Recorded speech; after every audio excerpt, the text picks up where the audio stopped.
17 से आपकी सरकार है और केंद्र में 14 से सरकार है, लेकिन सवाल ये उठता है कि बुलंदशहर में ऐसा आप लोगों ने इन वर्षों में क्या किया जो जनता को आप बता सकें कि हमने ये किया, चाहे वो इंफ्रास्ट्रक्चर के लेवल पे हमने, चाहे शिक्षा के लेवल पे, चाहे स्वास्थ्य के लेवल पे, चाहे जल के लेवल पर, जो मूलभूत सुविधाएं, ऐसा क्या किया जो आप अभी हम आपसे सवाल पूछें और आप पॉइंट खटाखट बिना सोचे बता सकते हैं और जनता सुनना चाहती है कि 17 से 14 से सरकार केंद्र में और 17 से राज्य में लगातार आपकी सरकार है, तो आखिर ऐसा क्या किया है आपने? मैं आपको बताना चाहूँगा कि पहले हमारे यहाँ बुलंदशहर में मेडिकल कॉलेज नहीं था। अभी बाबूजी कल्याण सिंह जी के नाम से मेडिकल कॉलेज बना। हमारे यहाँ पोल्ट्री, खुर्जा में पोल्ट्री है जो विश्व की दूसरे नंबर की है।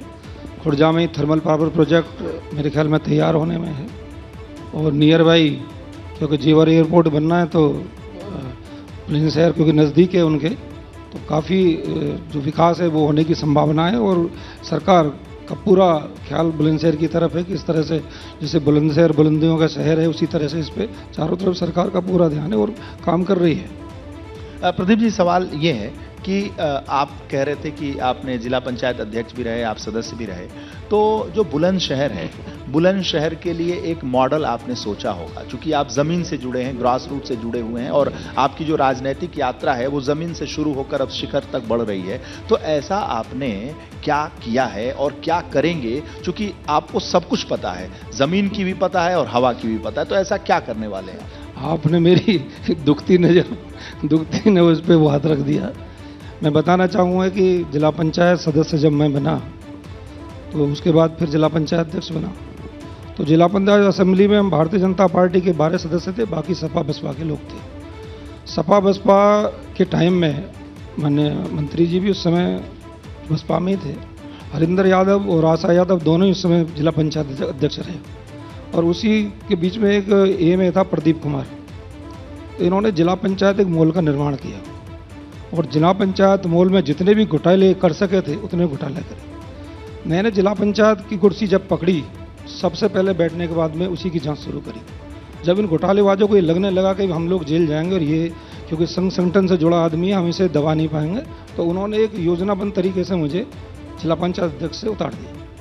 लेकिन उतरने के बाद भी मैं वही आवाज़ उठाता रहा और मैंने कहा था कि मैं उतार तो दिया आपने, लेकिन एक दिन मैं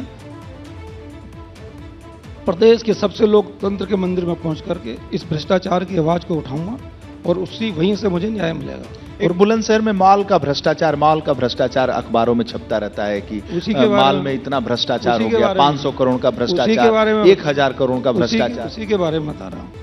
तो जब उतर गया, उतरने के बाद भी मैंने अपनी उसके खिलाफ जांच चालू रखी और कसम खाई कि मैं यहीं से विधायक बन के और इस आवाज़ को अपनी विधानसभा में उठाऊंगा। वहाँ पे माननीय मुख्यमंत्री जी और माननीय अध्यक्ष जी मेरी बात सुनेंगे, क्योंकि लोकतंत्र का सबसे बड़ा मंदिर है, दुनिया की आवाज़ उठाते हैं, हम अपनी ही बोलते हैं। तो वहाँ मैंने असेंबली में दोबारा उठाई और माननीय मुख्यमंत्री जी ने उसे संज्ञान में लिया और उनके खिलाफ SIT की जाँच शुरू है।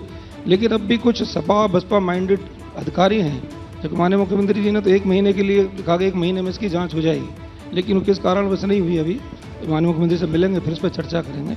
लेकिन ये जरूर है, माननीय मुख्यमंत्री की जो अपराध और भ्रष्टाचारी और माफियाओं के खिलाफ जीरो टॉलरेंस की नीति है, उस पर वो बराबर काम करते हैं। किसी से कोई समझौता नहीं है। कोई भ्रष्टाचारी ये समझे, कोई अपराधी ये समझे कि मैंने सपा बसपा कार्यकाल में भ्रष्टाचार कराया और मैं बच जाऊँगा, किसी कीमत पर नहीं बचेगा। इसी के विनत में एक और आपको बताना चाहूँगा, अभी पीछे माननीय मुख्यमंत्री से मिला मैं, एक सराय कुड़िया ज़मीन है लगभग 8020 मीटर।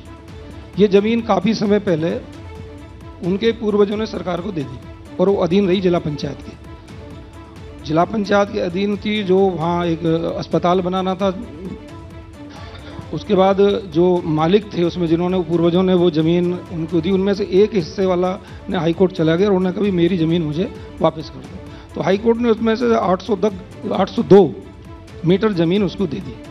लेकिन हाई कोर्ट के ऑर्डर के बाद ये जो प्रदीप कुमार एम है और हरिंदर आशा यादव 2, इन्होंने मिलकर क्या काम करा कि उनके ऑर्डर पे भी 8020 जब थी 12 करोड़ की और अब है 1200 करोड़ की, उस पर 8020 करके इन्हें आगे